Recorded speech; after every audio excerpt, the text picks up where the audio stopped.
Puente. Non digas puente, nin facer puenting. Por que cando falas en galego dis puente? Se está claro que é ponte.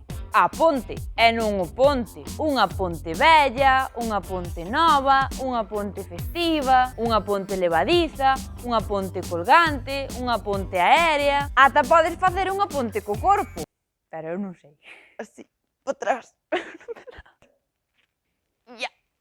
Podo facela así, ao revés. E xa que estamos con cousas extremas, facer a ponte é unha cousa super extrema. No meu caso sí, porque non a sei facer. Se non hai puente en galego, tampouco hai puenting. Facer puenting dice facer pontismo. Apuntamento lusófono. En portugués, esta disciplina en que soltas tanta adrenalina chámase bungee jumping, igualiño que en inglés. Polo demais, non hai diferenza entre as súas pontes e as nosas pontes. Dígocho eu.